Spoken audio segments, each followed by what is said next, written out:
shit be white. For some reason. You can't see that shit. It's like, I don't know, some kind of error or something. I don't know. Whatever the fuck you want to call it. I'm gonna tell you some of the most diabolical shit that I heard, but it made me think differently about shit. What? Damn. You know, you be mad at niggas piss you off, and you wanna just react right then and there. Play the long game for now on. Some of the gangster shit I heard today, bro, but it's fucked up. Imagine you got a lifetime enemy, I'll say. Y'all been beefing forever. Or this nigga you had problems with, he wound up getting killed. Send a gay nigga to his funeral and let this nigga cry hard as fuck. And just say, I can't just run up out of this motherfucker.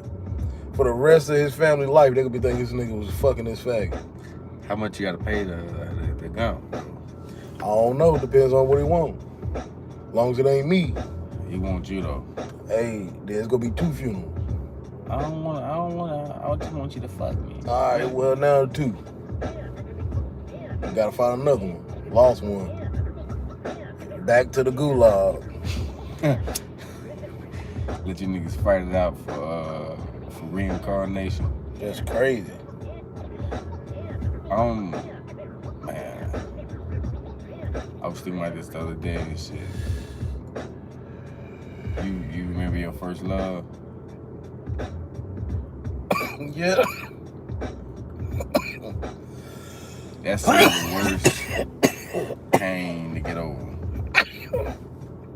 Nigga, you know how long it took? Man, I think that shit took me a couple years to actually kind of let that shit go. I don't know why though. I mean, it was the first love, I guess, but it's like when I when we broke up, we would keep in contact here and there and shit like that. It's around about 2018, 2019, something like that. But she asked me one day, she was like, is there a chance of us getting back together? I thought about it. I just said no. She started crying and shit. Why did you want to get back with her? I knew she wasn't gonna never change. Cause she hadn't changed. We were dating in high school. This was like 2018, 19. So we was already 4 to 5, you know what I'm saying, out. 4 to 5 years out from school, high school and shit. And she still act the same. She still got the same mentality. Like At the high school? After high school, nothing changed. Yeah, that's not good. So I was like, nah. But I knew since high school she wasn't gonna never change just by the environment she grew up in and shit. Product of an environment. Yeah, that shit whooping her ass. I had hit up a couple years back, like maybe like 2002. Well, I didn't hit her up. My sister did, and she messaged me. But this is around about 2020, 2021 or something like that. And we talked, it still ain't changed. I'm like, calling me girl and shit like that. Stop doing that shit. I'm not no fucking girl. Like, nah. So I let that shit go. And she was one of the first ones that one of the first ones I experienced to try to give me a hickey. And I'm so glad that age and we passed that age in life where a hickey cool. I never accepted that shit. My mama was like, don't let no girl put a hickey on you. I'm like, hell no. She didn't have to explain that shit. I knew. I had to say the first time I was ever in love was in high school too. And I think that it was the situation I think that made me fall in love where I didn't see that coming. First of all, I knew the girl since middle school. Then when we got to high school, we started talking on some fluke shit. This is when I stayed in Reedsville. And she got my number over the summer somehow. And going back to school, before we went back to school, she talked to me one day and was like, I heard that you had liked me in school. And I was like, I mean, yeah, you was cool. Then she was like, well, we should go out. So I just kind of did it at first on some shit with some humbug shit. It was like, fuck it, why not? And then shit started getting drastically worse for us. And she was still there. Still talking to me like everything was good. Nigga, it was times where we couldn't afford to wash clothes, so now I'm hand washing clothes. I know my shit smell half washed because I could smell them. She's still there. And everything bad that was going on during that time, she was a consistent thing. And it was a good thing that I had. And it felt like at the time the only good thing I had. So I believe circumstances kind of made me fall for her even more. But when that shit got cut, when I first came back to Greensboro, bro, I was devastated. I was devastated. And niggas be like, well, Greensboro ain't that far. How am I get there? I can't drive, and her mama and daddy don't want her coming up here to see me. Yeah, that's what I was about to ask you, nigga. Like, nah, they didn't even like me. Had a break. They didn't like me. So we the last time I seen her, she came down here. She came to Greensboro because she was trying to go up north to Connecticut with her sister. The bus station was closed that night, so she wound up staying over at my mom and dad's house. Well, my mom's house. My dad wasn't living with us at the time. He was still gone. Now, she came over that night. My mom was like, I battled back and forth with her because my mom ain't that mom. Yeah. Like, nah, nigga, hell no, you ain't have no girl in here. I already know what you gonna be on. Keep that door open. She trying to stay up and listen, but she going to sleep. I'm getting my dick sucked and everything. I'm like, shit, you thought I was gonna not do it because my door was open? Shit, that make it more exciting. Mm-hmm. Every time she made the doors, I had to cover her mouth. Shut up, bitch. Put your head, you gotta stuff your head in the pillow. So, that next day, she went to the bus station. That was the last time I had seen her in person. We tried to do the long distance shit, but it just wouldn't work for me. I couldn't get out of it what I wanted to. So I cut it off. I thought I was good. I wasn't worried about it no more. That shit that made me know that it still bothered me. And I didn't realize it with the pattern that I had with other girls after that. But one day, this is years later, nigga, we talked when I was like 15, 16. She hit me up. I'm in my 20s. Randomly, she just hit me up on some shit, seeing me on Facebook. She like, hey, how you doing? Just ask me questions. Are you married? I'm like, no. Do you got any kids? No, I don't. And she like, what, you waiting on me? And instantly, when she said that shit to me, the last conversation me and her had, I couldn't even go through the conversation with her. I had to just cut it. But she was like, I'm just playing, but I never responded to her. And I know it made her feel some type of way. Why you didn't respond? Because I was so hurt over the situation and how it ended that I couldn't even revisit that shit. I wasn't over it. And I didn't realize that shit. I'm like, damn. Bro, that shit still bothering you after all these years? I couldn't even keep the conversation going with her, bro. I just had to stop it. I had to go do something else, get my mind off that shit, because I'm like, I'm not going back through that shit with you. I'm not going back to the back and forth with you. Because, like I said, that was the bright spot, but she wasn't always no bright spot. There was a lot of bullshit that came along with her. Damn, about to get niggas in trouble and shit. A lot of stuff, man. A lot of stuff, too much time to even talk about, but damn, I couldn't revisit that shit. I had to cut it off where it was. Then I took some time, like a few months, and I thought on this shit, and I'm like, man, like, that shit was so old, bro. Like, just try to see what's up, see if she'll talk back to you. I tried to hit her up, she ain't really give me nothing. And I was like, yeah, that's the end of that shit. Don't even try it no more. I had to cut that shit off where it was, because Now she mad because I didn't respond, but I had my reasons. Because, like I said, it's a fucking roller coaster world. Yeah. Bitch is she's a rider, but this motherfucker's a liar too. I had one at college. She was a runner. I wasn't in love with her or nothing like that, but that motherfucker was a track star. Like the song say. Like, we'll be going strong for maybe about 3 weeks. She just cut out. I'm sorry. Text me some sorry, I can't do this no more.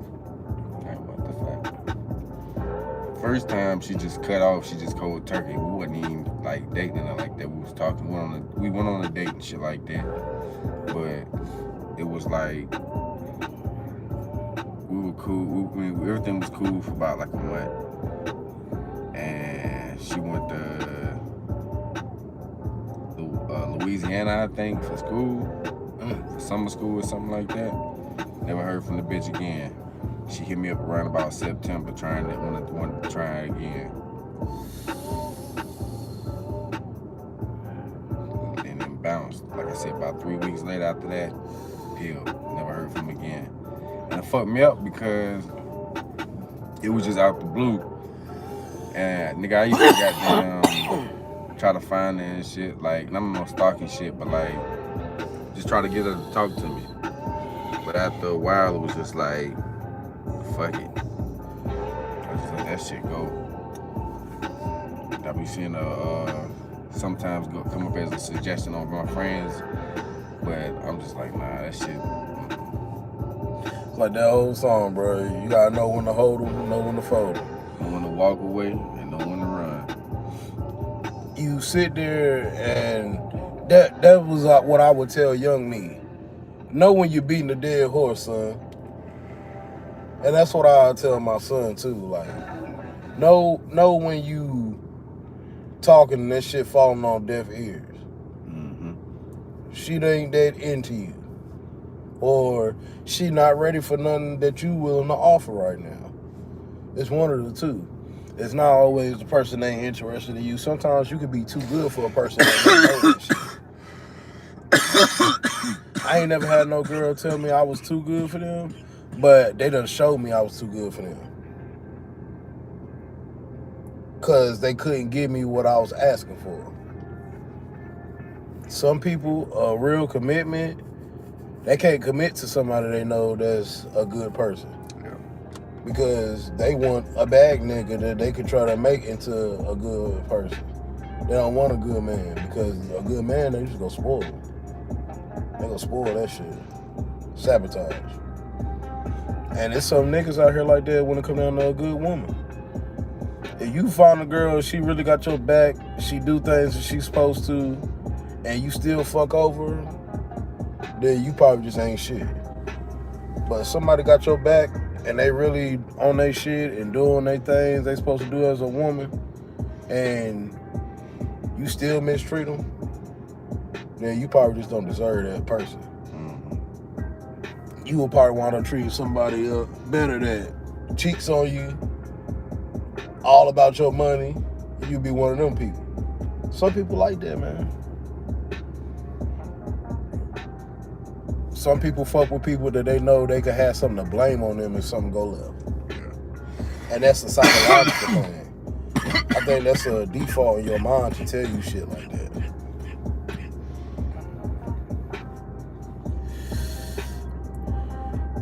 To tell you shit like that, or to be like, well, I'm gonna go ahead and fuck up before they do me dirty. That's ooh, shit. Oh man, I ain't gonna lie, I used to do that shit when I was coming up.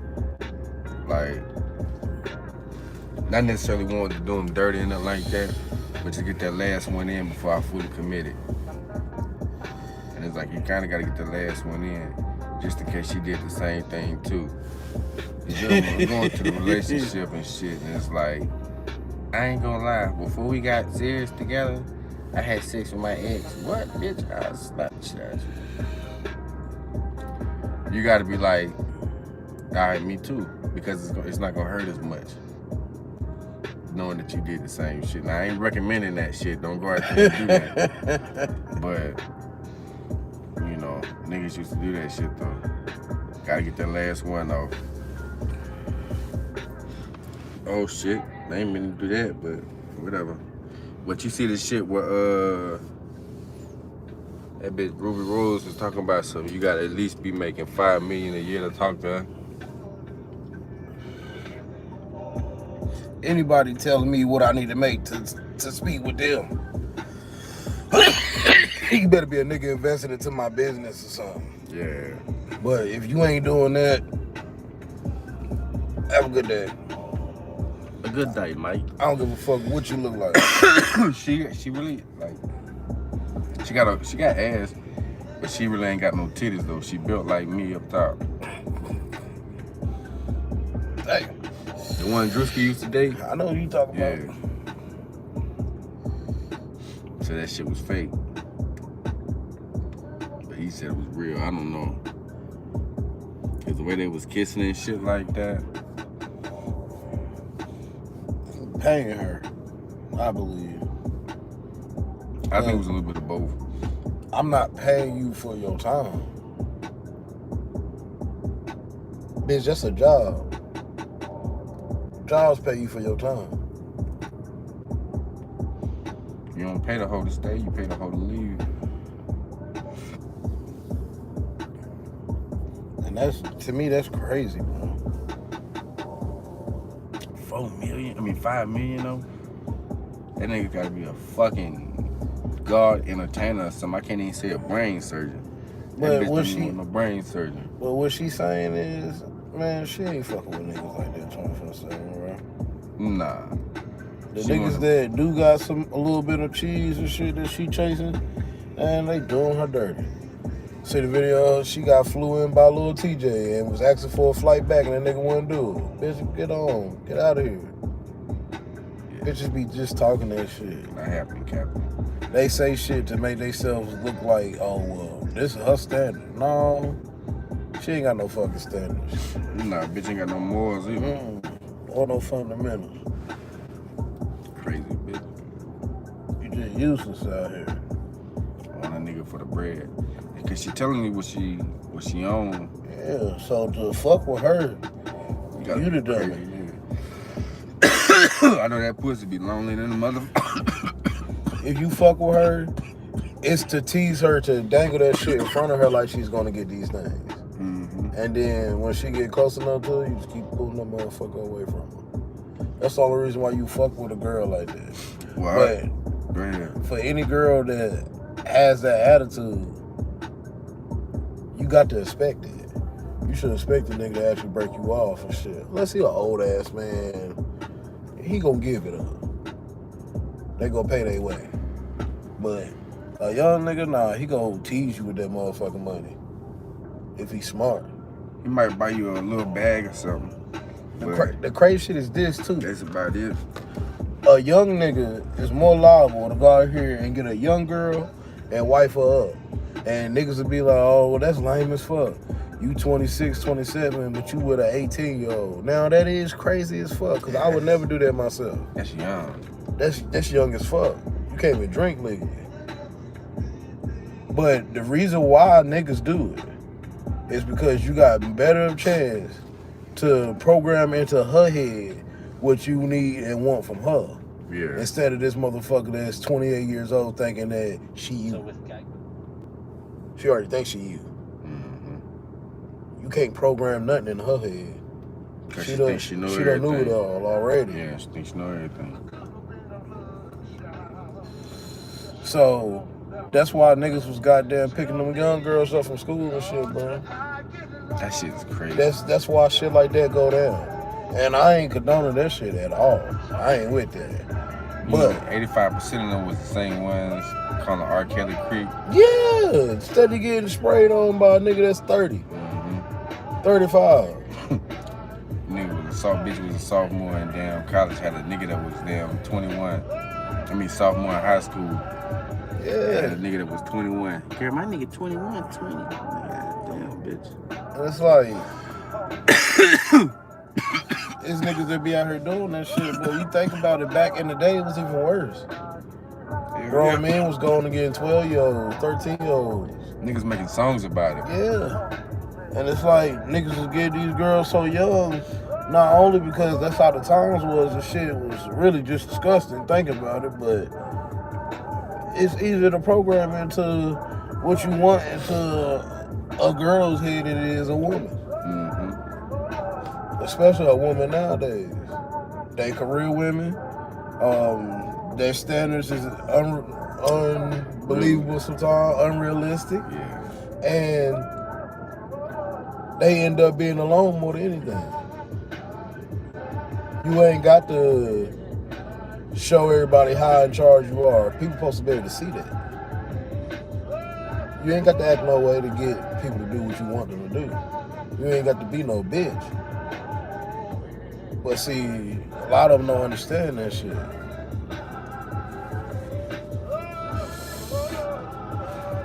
They just want to control and shit for the most part. And I ain't saying I don't like to have control over shit, because I do. But it's one thing to have control over, and it's a whole nother thing to abuse that power. Yeah. Just because I'm in control don't mean I got to tell you every time. I ain't got to act like that. But see, most motherfuckers do. And that's the shit that's where you get to a point where you're abusing the power. That's the shit that ain't no good right there. Yeah. Can't never abuse your power. That's getting too comfortable. You never get too comfortable. It's cool to get comfortable in a relationship, but not enough to where you start disrespecting your partner. And I think that's the balance that a lot of motherfuckers don't know how to keep. It's that balance of... It also keep the relationship fresh, too. Yeah. When you're uncomfortable, because you kind of have this sense that you feel like you're going to lose them or something. If shit get boring, so you try to keep it spark. So, don't never get too comfortable. You know what I'm saying? I'm getting better with that shit because I was kind of bad with it at first. Like, I just instantly go from 0 to 60 quick. No, 0 to 100. Mm-hmm. I'm just turned up. Fuck you, you know what? 60. I'm ready to walk out. Fuck this shit. Yeah. But now I'm getting to the point where if something ain't right, I can talk at a tone just like this and still get my point across better than I could if I was yelling that shit. Yeah, because you mean that shit when you talk soft. That's about like the difference between a male and a female. I mean, a woman when she's like, when a woman kick you out, right? Yeah. You know if you coming home if she throw your shit all over the place. But if you come home and your shit is packed up, everything folded, nice, neat, shoes on top of the suitcases, Oh yeah, PlayStation right in front of the goddamn thing, and it's damn, you're covering your damn teddy bear right there, nigga. Your mama about to be bunking. What? Nigga, you gone. Because she mean every bit of that shit, nigga. Nigga, she took the time out because that means, if you don't understand why that's worse, that means that while she was packing your shit up, she had enough time to think. See, when a bitch throw your clothes out and all this old extra shit like that, she not thinking. She's just acting off emotion. And she expecting you really to come grab all your shit and throw it in the house. Mm-hmm. Girl, stop fucking playing. But when that door closed and that shit organized, you ain't no reason, because she done thought about that shit the whole motherfucking time. That motherfucker sit here like this. Oh my God. I think it's over, y'all. I know it's over. My grandmama did me like that. Dang.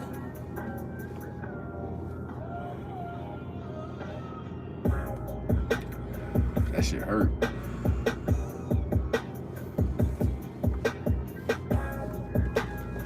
But you gotta know how to maneuver through that shit. Because it get rough out here, nigga. It get rough. Yeah. Especially when shit, man.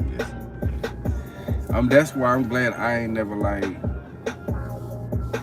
put myself in that position.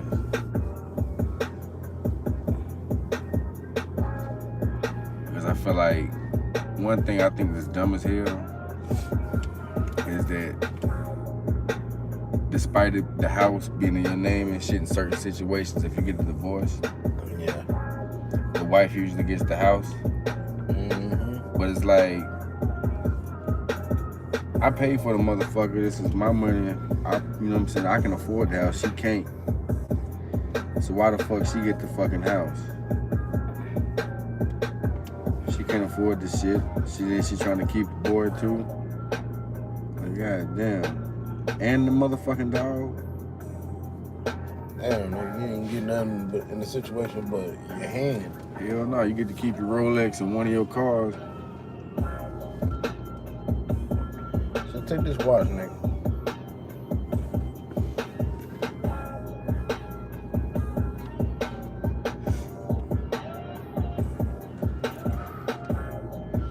That shit wild.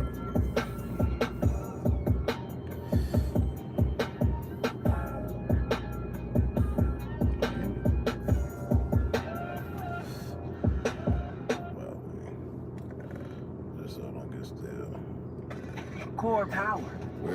Fuck it, while the commercial going, it's another episode of Thurman Smoke Break Podcast, man. You know what I'm saying? Goddamn. Make sure you like, comment, subscribe, show some love. Please, bitch. Can help you